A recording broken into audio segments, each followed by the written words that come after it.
Hello, guys. This is Doug Aldrich from the Dead Daisies. Wie geht es dir? You are listening to the Blog of Rock.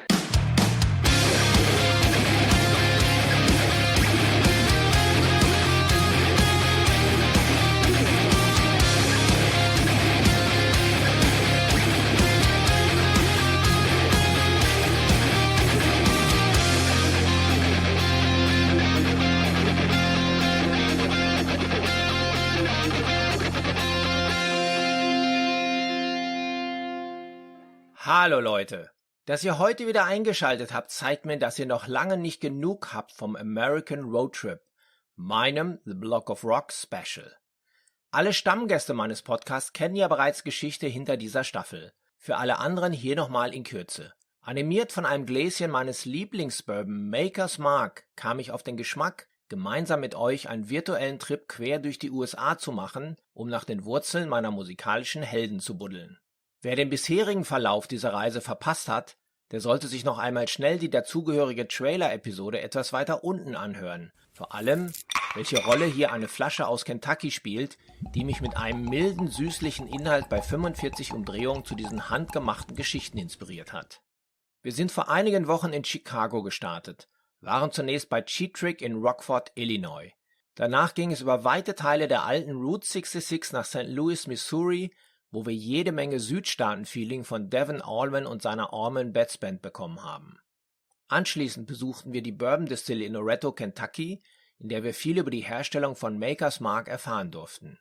Ein paar Meilen weiter hat uns in Edmonton unser Freund John Fred Young vom Blackstone Cherry verraten, dass er von einem Stadionbesuch eines Fußball-Bundesligastieles träumt. Von dort aus machten wir einen längeren Stopover in Nashville, Tennessee, der aktuell sicherlich wichtigsten Musikstadt der USA. Von dort aus machten wir einen längeren Stopover in Nashville, Tennessee, der aktuell sicherlich wichtigsten Musikstadt der USA. Hier haben wir zunächst die beiden Lovell-Schwestern, besser bekannt als Larkin Poe, getroffen und danach den König des Modern Blues, Joe Bonamassa, der uns auf eine Tasse seines leckeren Royal Tea in sein Studio einlud. In Louisiana hört man die bewegende Geschichte des blinden Zimmermanns Robert Finlay, der aktuell als the biggest living soul singer gilt und gemeinsam mit uns eine bluesige Zeitreise 60 Jahre zurück unternahm, auf die Baumwollfelder in seiner Kindheit. Und in der letzten Woche ging es an den Colorado River nach Austin, wo wir mit Jürgen Engler von den Krupps einen Trip durch die texanische Metropole unternahmen und über den Tod sprachen. Und heute? California Dreamin'! LA, here we come! Steigt schnell ein, aber ich warne euch, es wird ein sehr langer Trip.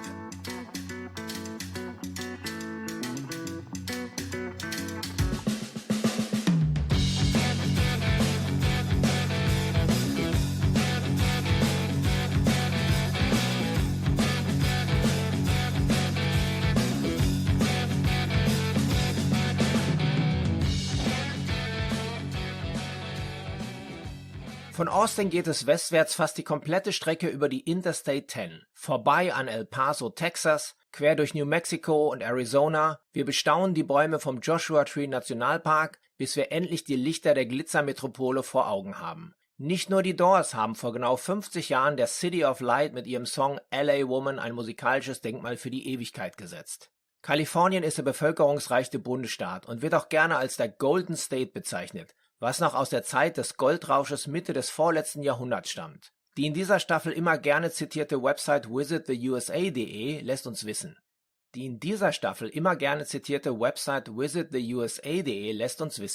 Von den weltberühmten Stränden über die weiten Ebenen im Landesinneren bis hin zu den Granitgipfeln der Sierra. Kalifornien bietet Urlaubserlebnisse für ein ganzes Leben. An einem Ort, der so groß und abwechslungsreich ist wie Kalifornien, ist für jeden etwas geboten. Und es bleibt sogar noch genügend Neues für den nächsten Kalifornienurlaub übrig. Sonnige Strände, riesige Surferwellen, Kultur und Unterhaltung in den glamourösen Städten, unvergleichliche Landschaften und atemberaubende Ausblicke. Kalifornien ist eindeutig der Superstar unter den amerikanischen Bundesstaaten. Euch erwarten mehr fantastische Themenparks, als je ein Kind auf seinen Wunschzettel packen könnte, sowie Weine und Gerichte, die weltweit ihresgleichen suchen. Na und natürlich jede Menge gute Musik. Das finale Ziel unserer über 3000 Meilen langen Reise ist die Stadt der Engel, Los Angeles, California. Die mit gut 4 Millionen Einwohnern im Stadtgebiet nach New York City zweitgrößte Stadt der USA ist das Wirtschafts-, Geschäfts- und Kulturzentrum des Bundesstaates. LA ist aber auch das Zentrum der amerikanischen Film- und Fernsehbranche und war vor allem in den 70ern und 80ern die Metropole der Rockmusik. Für uns Rock'n'Roll-Touristen gibt es natürlich jede Menge Geschichte zu erleben. Vor allem auf dem Sunset Strip in West Hollywood mit den legendären Clubs wie das Whiskey A Go-Go, das Roxy, der Viper Room oder dem Rainbow Bar and Grill, dort, wo Lemmy Kilmister seinen letzten Drink nahm. Hier kennt sich auch unser heutiger Gast bestens aus, Doug Aldrich. Der Gitarrist mit seiner goldenen Les Paul zählt seit Jahren zu den gefragtesten Musikern und Songwritern, was er schon unter anderem bei Dio und Whitesnake unter Beweis gestellt hat. Seit 5 Jahren gibt er beim Künstlerkollektiv The Dead Daisies den Ton an, die Anfang des Jahres mit ihrem neuen Album Holy Ground mitten in die Top 10 der deutschen Albumcharts reingedüst sind. Allen Freunden des 70er Jahre orientierten Heavy Rocks mit großen Posen und massiven Grooves wird es ganz sicher gefallen. Was auch an der Mitwirkung eines Neuzugangs namens Glenn Hughes liegen könnte, der mit seinen unverkennbaren Gesangs- und Bassspiel den Daisies eine neue herzhafte Duftnote verpasst hat. Bei unserem Talk ging es natürlich um die neue Scheibe, aber auch um seine Interpretation eines Holy Grounds, zu dem für Familienmensch Doug Aldrich vor allem seine Frau und seine 2 Kinder gehören. Ich war zufällig live dabei, als er 2012 auf der Frankfurter Musikmesse seine heutige Frau Daniela über eine gemeinsame Freundin kennengelernt hat, die damals mein Interview mit Doug anlässlich des Forevermore-Albums von Whitesnake koordiniert hatte.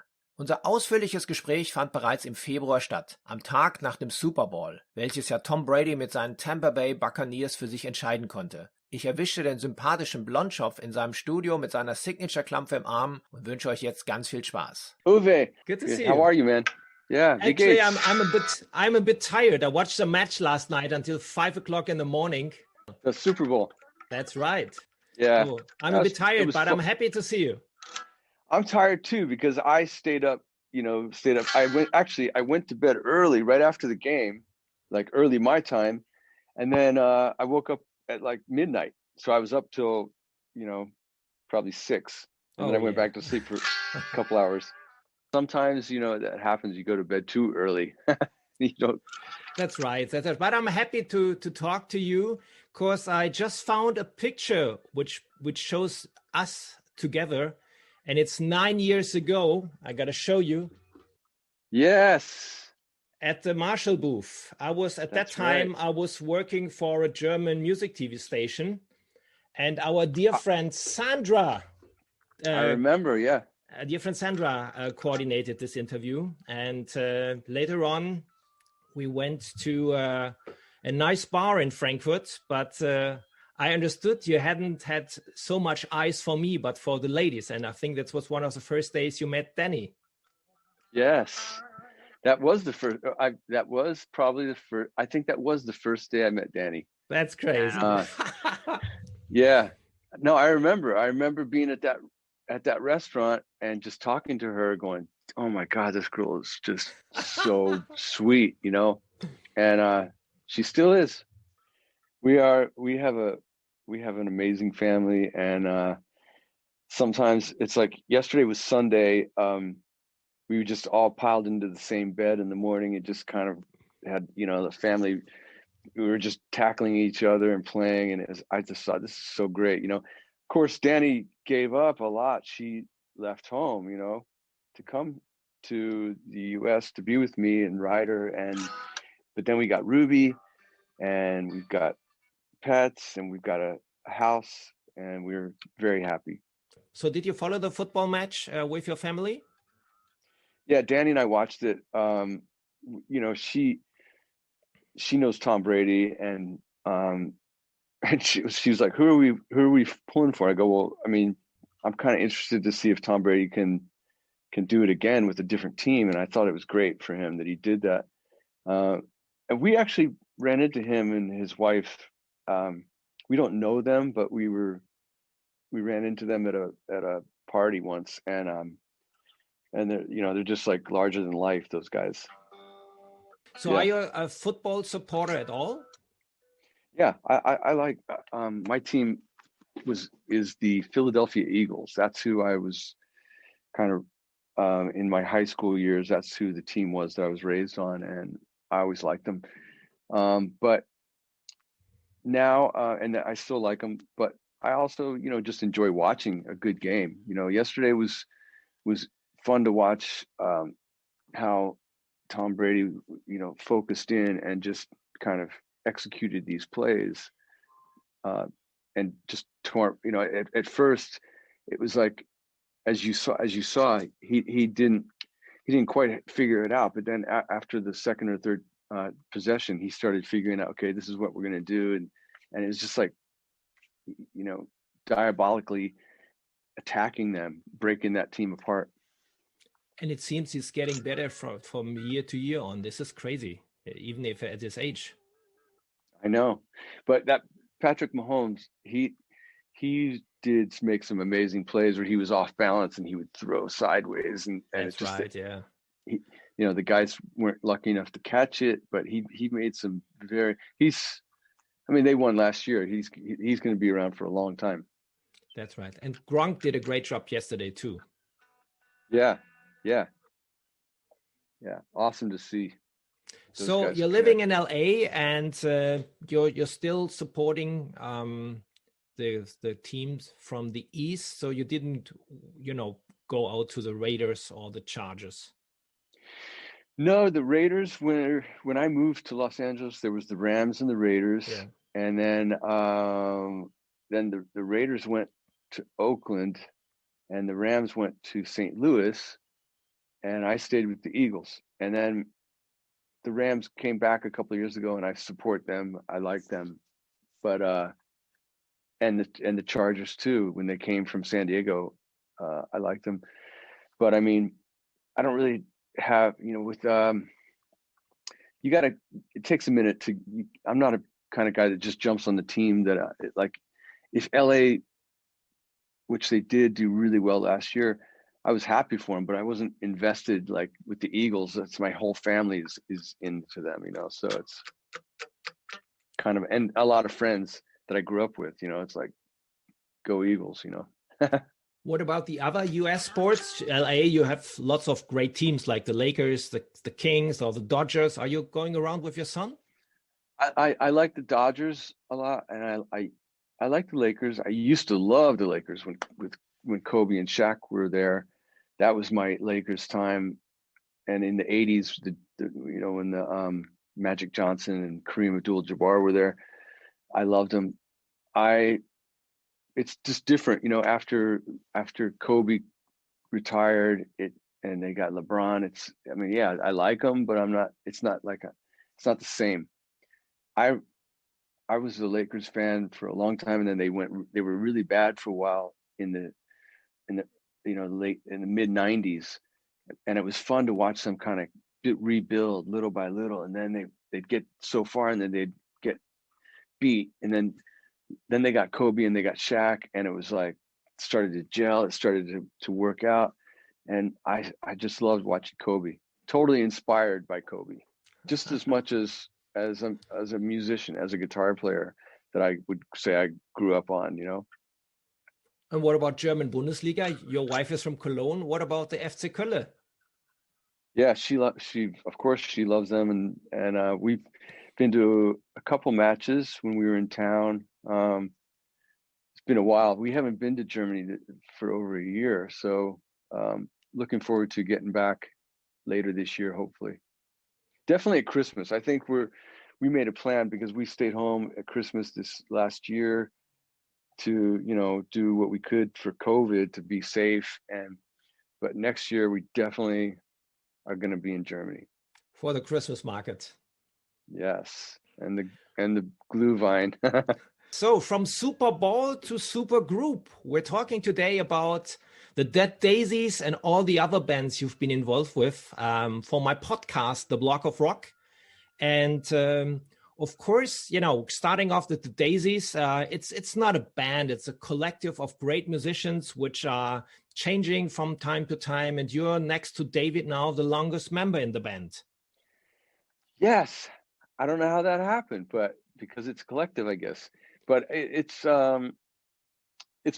been very fun working with David. He's he's an awesome guy and a very driven person. And he takes the band very seriously, and I like how he runs it. Like we would, before a show, David has this thing where he likes to do a briefing where he likes to go through the set and go like, let's just go through this.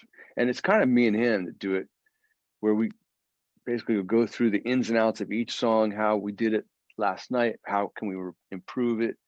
If there was anything that, hey, he'll say, like, if there's anything we can do to improve it, let's talk about it. And we'll come up with, hey, what if we did this? And it just gets you in the mindset. It's almost like we were talking about with sports, where you have a game plan, every day you're trying to improve. And that, I really dig that, so now we've got Glenn, and the game plan has changed, and it's like, we've got this new amazing weapon, or singer and bass player, songwriter. And so we decided to take it into a new direction, and blend the two. David's vision, Glenn, and me, blend it all together. It's crazy. You work with so many great artists. We're coming to that later. You work with Ronnie James Dio, with David Coverdale, and now with the voice of rock with Glenn Hughes. So I've been very lucky. What more can there be?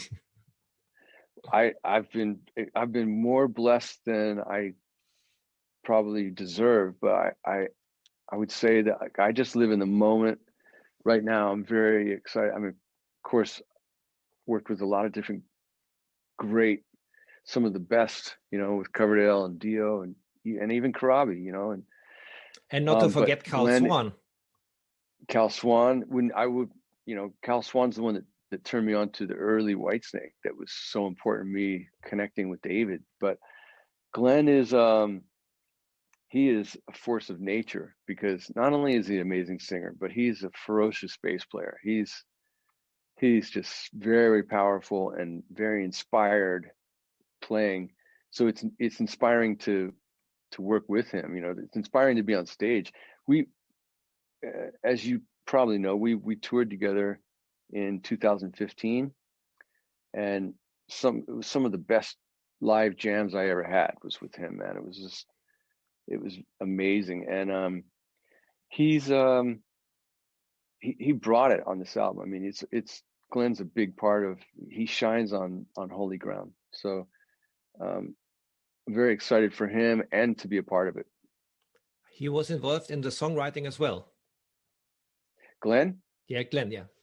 Oh yeah, Glenn brought some complete songs to the band, and then we daisified them, kind of, we put our thing on them. We always, if somebody brings a song, you always want to try and up the game with it. And then, so basically when they started talking to Glenn, they said, management said, we're talking to Glenn. I go, wow, that'd be amazing. I never thought about it, because Glenn was very busy with his solo stuff. And he said, no, call him, talk to him and see what you think. And I go, Glenn, is this for real? And he goes, it's time for you and I to make some music together with the Dead Daisies. And he says, Doug, I've got a couple things already I've been thinking about with you in mind. And I immediately came right here in my studio and started banging out some things I thought Glenn might like. And I presented I presented him with things without pressure, that, because Glenn's a very spiritual person. He needs to, like all singers, they got to be into it. They can't, it's not like, I mean, of course you singer like Glenn can make up a vocal to any music, but it's better if he's inspired by it. So I just said, Glenn, here's what I've got for you. And we tore it apart, just like we did with everything, and came up with a new sound that we thought would be good for the Daisies. The new album is a bit different than the previous ones, because I think it sounds more 70s vibes, more bluesy, more soul-y, due to Glenn's voice, and also due to his bass playing. Do you agree? Yeah, absolutely. I mean, we were always inspired by 70s stuff. I mean, that's kind of where all my heroes are from, the 60s and 70s and the 80s. But I think to a large degree too, we have to give credit to Ben Gross, who produced the record, because he had a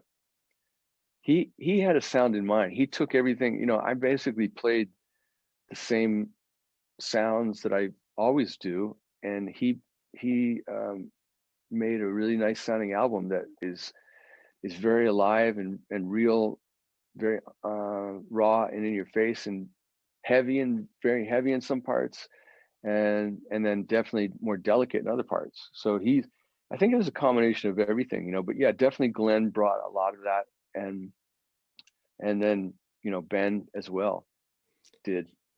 You've chosen a nice surrounding to produce the album. You did it in the south of France. Yeah, it was, management said we started off actually working in Los Angeles at Sunset Sound, which is a very famous, it's a incredibly famous studio here it's in Hollywood. And we started off there, but still, Glenn and I live in LA, so we'd be going home at night, and it's not the same as going to his place that's away from your home, where you can really focus. And the studio, when I saw the pictures of it, I thought, it's beautiful, man. It's like, who wouldn't want to work there? But didn't know what it was really like until we got there.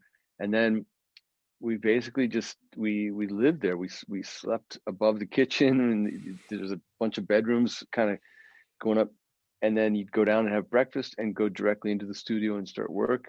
And we'd basically work all day. Didn't really take lunch breaks. We'd just focus. We'd kind of plow through all day, and then dinner time, they had two chefs that would cook an amazing dinner for us, and then we'd, maybe sometimes we'd go back to work, or we'd go, keep writing or whatever. But it was great, really amazing for us to gel as a band and focus. I think it's really put the soul into the songs, because what you described to me reminded me of the stories I've heard from the productions of the 70s, when the band worked together for weeks in a closed room, and not like today sending files throughout the world. That's right. You can definitely hear it. I mean, there's something about playing together when you're tracking the record that really, like, for example, if Dean was playing, something, and he's, he's grooving and I'm grooving, and we're coming up to the chorus, and then all of a sudden I go like this, and he's like, he sees me and he kind of leans into it. I think it just comes out, it just feels different than, like you say, if I sent him, if he sent me a drum track and I just played on it, there's a connection that's missing. So it was worth. The album is a great success. Top all over the world. Number 6 in Germany. Incredible. It's a huge success. I'm happy for you. Thank you. Yeah, we're really grateful for the, response it's been getting. And it's, it was interesting because we worked on this thing in 2019. It was the end of 2019. We were in France doing it, and we were in this bubble, and we created what you're hearing now, but we had to sit on it all last year. We released a couple tracks, as you may know, but it's just bizarre, the whole 2020 with this pandemic, and having this record ready, and then listening to it and going, wow, the lyrics are really it's like songs like Unspoken and Come Alive and Far Away. They're all really there's some gray area in there where the listener can actually make it what they want it to be about. And it's kind of a healing record. That is the way that Glenn writes, so it's perfect for where we are right now, trying to get out of this pandemic and come alive. So let's dive into it a bit. So what is Holy Ground all about, the title track? That's about what you want it to be about. That's what I'm saying. That's so cool. Is for me, Holy Ground is my family. Is my children are the holiest ground. So everything that I do, of course, it's fun. I mean, I've got the greatest job. It's about playing music, but I mean, Holy Ground is about what you want it to be. I think Glenn's vision in that song might have been about something else. So that's what I was saying. I love it. He leaves room for the interpretation. For the band, the Dead Daisies, Holy Ground is might be something different. You know, Holy Ground might be as simple as, you know, this band is starting new. We're starting a new revolutionary sound, not revolutionary, but we're starting a revolution with this new sound for the band, and that's Holy Ground. You know, so it might be that. I can only give you my interpretation because that's all I can do. But if you talk to Glenn, he has a specific thing that he writes about. So he would say it's about it's about the human condition and the spirit that you have. So that's Holy Ground. The second track is also something which is really unique because it already consists like a not only a bass line but also a bass solo from Glenn, like no other. So this is a crazy song. Yeah, it was, I mean, originally that was the first thing that I started working on for Glenn, because I thought Glenn Hughes, I know what he likes. He's a heavy groove guy.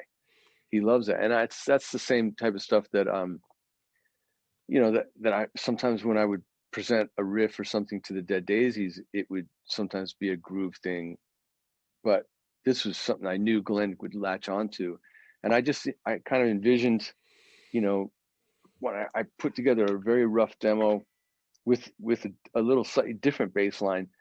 And so when I presented it to Glenn, I took the bass out of the thing altogether. So he came up with what he wanted to.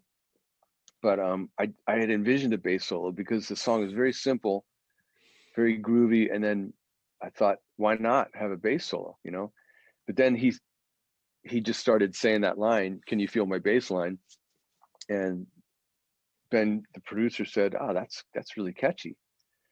So it was just like I envisioned Glenn, you know, we have this heavy groove, and then the verse comes and he stops and he just basically owns it. I'll play on one side, keep the riff going. David will play the chords, the passing chords, and then when the chorus kicks in, Glenn hits it. And I didn't have any idea what the chorus was going to be or what the melody was going to be, but when I heard him start singing on the verse, I was like, whatever it is, it's going to be great. So it was just a simple song, and we worked on it all together, you know. The next track I picked is My Fate. It's a track which sounded very dark, very doomy, a bit like Black Sabbath. That's a song, Glenn brought that in, and he, you know, basically the riff was just two notes, and it was just very simple, bam, bam, bam, bam, you know. And then the verse was very simple, 3 chords, and then it goes to the chorus, and it's just a very simple, you know, all in all, heavy and simple song, but it's got a great vibe. Next song you've already released before, Unspoken, last year on a Lockdown Sessions EP, but it sounded totally different, of course, because it was all acoustic. But it in this new version, it became a different kind of song. You're talking about the acoustic version? Yeah, it was just you know, it's a great song. It's got a classic Glenn chord in it, which is basically, you know, you got the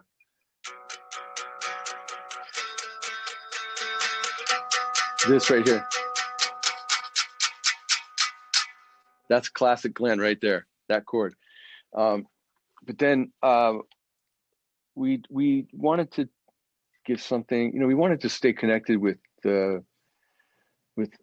our friends and the fans, and so we started to do some lockdown videos, you know, and so we did that one. We just threw it together. I can't remember if Glenn played it and sent it to me or if I played it and sent it to him, but we just tried to do what everyone was doing, stay connected. And eventually we did Fortunate Son, and we did 30 Days in the Hole, and we did Righteous Days. We did a little different version on all of them, but 30 Days in the Hole was really cool. I really like the acoustic version a lot. It's very like gospel kind of. I love this track also, but when I hear it now to the lyrics, 30 days in a hole, we are now at least 1 year in a hole due to the lockdown. I know, man. I know. It's and it will be even longer. Yes. Well, we're getting out of that hole, though. We're going to do it. You end the record with an epic ballad, Far Away. This is the final of the album. I love this track. So what's the story behind this? That was not, we didn't prepare that really until the very end. It was, we went to France and we focused in on, we had, probably 12 or 13, 14 songs. And Glenn came back and he said, I got a ballad idea. And he played me the basic parts of it. Just picked up my guitar and played him. And he goes, what do you think? I was like, dude, if we get it right, it's going to be amazing. It's going to be like, I said, this could be your Grammy track, but we got to get it right. It's a matter of a song like that. If you do it just on acoustic, it could be beautiful, but you've got the opportunity with a band to do these peaks and valleys. And it was a matter of trying to, I definitely, as soon as I heard it, I knew what I thought we should do. And we started to figure out the tempo, because it's very delicate in that you can't do that song at one tempo. It's kind of breathes, it comes up and down. And so the first thing was just to get the backing of the track together. And we played it, we arranged it, and tried to, play it with that kind of intensity where it would come up and down. But it wasn't until we got the drum track that we could actually start to layer it and do like, it's something like the way that Jimmy Page might have approached Stairway to Heaven, or I had done that with Whitesnake on a track called Forevermore. So we just, we finally got a track with Dino that we all played on it, but the drum track was set. And then I said, Glenn, let me go in and play, the guitar let me go in the studio and try playing through it and make sure it's all working, how you envisioned it. And once I did, I felt like, okay, this is it. Dino nailed the tempos, everything's there. So it's just a matter of doing the treatment on it.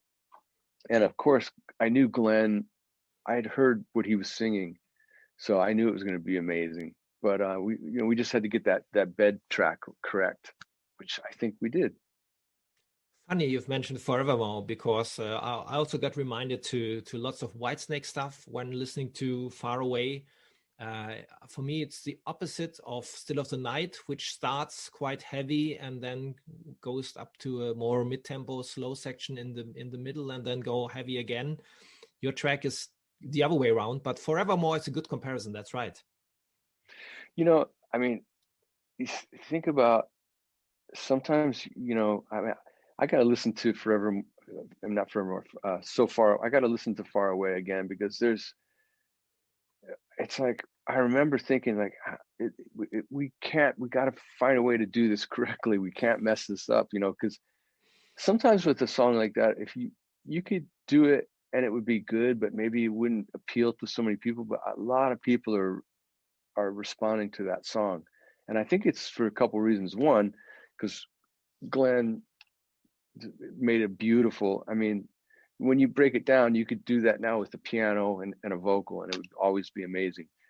But he also, the way that Ben Gross mixed it and the way that everyone played on it really just made it be a great track. But I want to go back and listen to it fresh again, because it's been about a month since I heard it.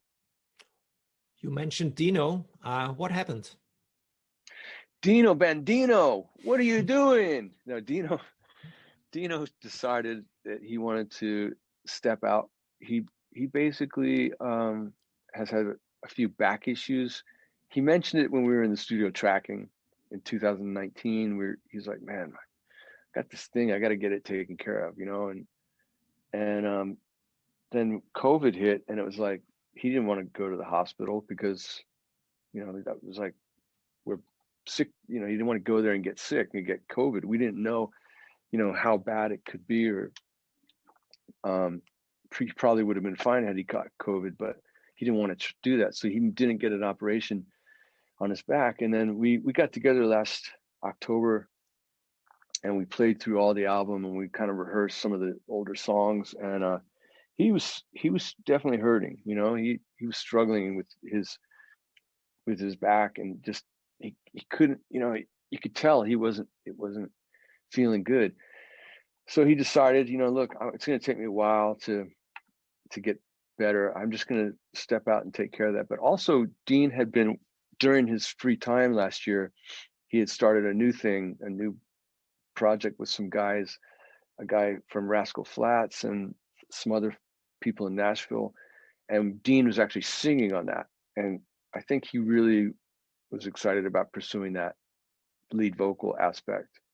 So we, you know, the Dead Daisies is a collective. People come and go. That's it. And it was a rough year last year. You know, Dean, he's never been off the road that long. No, none of us have. So he started doing that project and he got into it. And so now we had an opening, and immediately we thought about, you know, guys that had been in the band before, and Tom Nicofleros had been in the Dead Daisies before I got in the band. He did a couple of tours, and Tommy's just like, he's just a freaking powerhouse, man. He's like, I've said this the other day, I think he's about the heaviest drummer out there right now, and I think he's really going to add a solidness, heaviness to this sound of the band. I saw him with Black Sabbath on the last tour. His drum solo was unforgettable. He's brilliant. I mean, he's young and strong, man. He's gonna like kick this band in the ass. It's gonna be great. So what's happened now with Dinos out with the Revolution Saints? Because this is a project really, it's a different kind of music. It's more mainstream melodic rock, AOR type, but I love these records from the Revolution Saints. What will happen with this band? Well, I mean, you never know, but right now, Glenn and I are focused 1,000% on Holy Ground. We want to support it, promote it, tour it, and we've already worked on some new music. And I don't know what the future holds for Revolution Saints. I mean, it's always been a project, like we talked about, where you basically mail in your parts, and I know that people enjoyed it, and I'm happy about that. And it's fun to play that stuff. That's like you said, it's a very specifically 80s melodic rock type of thing. But I think that right now I'm just so focused on Holy Ground that I haven't even thought about it, to be honest. And on your biggest band, which is your family. Yes, that's right. It's been a little strange during COVID because my wife started Dani started a business called Mama Wunderbar, or Wunderbar, as you would say. And it's doing really well. And it's kind of, you know, it's difficult to start a small business, especially, you know, she's basically started it out of the house when I was away. She would be doing all this stuff and taking care of the kids. And now she's super busy. So I've been off the road, and it's been just natural for me to kind of take care of the kids a little bit more. But also I still got to work and do things for the Dead Daisies. And so it's just been a little juggling, you know, during COVID. How did your German improve in between? I'm still working on it. I have an app on my phone called Babbel my German is not improved greatly, but my daughter speaks German and understands it, and she's 5, and she basically constantly is watching, you know, German videos, and whenever there's TV on, it's in German for her. But it's hard for me, you know. I need to be in Germany, I think, to really get it to stick. Did you discover through the pandemic situation new sides of yourself, or maybe some new hobbies? what you haven't done before when you were on the road all the time?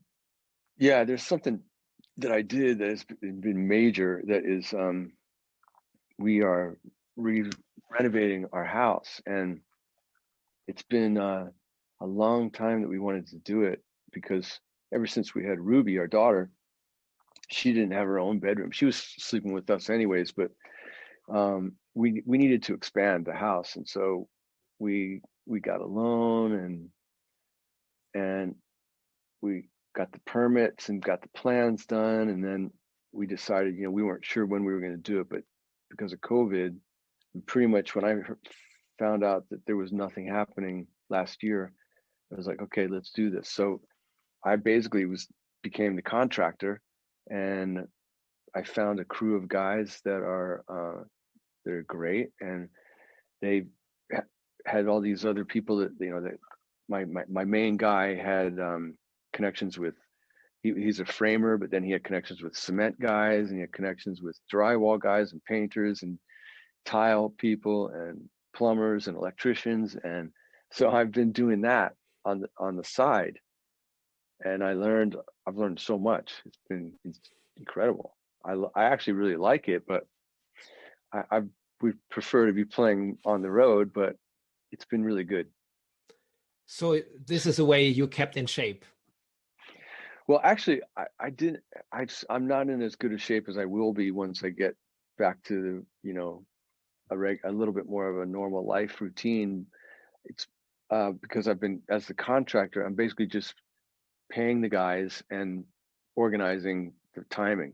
So we're almost there. We're almost done. The house looks incredible. We're really excited about it. We're planning on moving back in at the end of this month, in February. So, but we're still not there yet. We've got flooring to do. We've got to finish the bathrooms, and then there's all these permits, and stuff, and inspections and stuff that you got to get done. So we're almost there. And then hopefully you will get back on the road. I've seen you announce already some shows for 2022. And of course, we never know if there will be some shows during this year. So what is your perspective? We have some shows set for this year that I'm hoping will work out. We've got shows all the way up till Christmas, starting in the summertime. So you never know. I mean, maybe some of that can work out. I'm hopeful that in the next month or two, that the numbers have been doing better in the US and in California, and they're going in a good direction. We still have to be very careful, but I'm hoping that it'll be like that in other parts of the world too, where the numbers will start to top out and then start to go down. I'm not sure about how Germany's doing exactly. I've forgotten, but I know in the UK it's still pretty rough right now. So we'll get there. It's just a matter of when, and we all gotta try and do our part to we had as because you watched the Super Bowl, they had limited restaurants were open in Los Angeles, but you're not allowed to have a TV, because they feel like, okay, if there's a TV, then people are going to go there to watch the game, the Super Bowl, and people are going to be yelling at the TV, which can spread the germs and all that. So it's we got to help each other get through it, but we will get through it, and we'll be back on the road, and it'll be an amazing feeling to go see a show or to play at a show. Sooner the better. As soon as possible, we'll be there. So, jetzt seid ihr dran. Wenn ihr auch Lust auf The Daisies habt, dann klickt doch mal auf meine Playlist des American Road Trip. Das Ganze gibt es auf Spotify. Ihr findet den Link dazu in den Shownotes. Das ist die Beschreibung zu dieser Episode bei dem Portal, über die ihr diese Geschichte gerade hört. Für heute sind wir dann schon wieder durch. Aber wir bleiben noch ein bisschen hier in der Stadt der Engel. Ich hole mir jetzt noch einen Drink auf dem Sunset Strip. Prost! Auch auf euch. Und danke, dass ihr mir zugehört habt.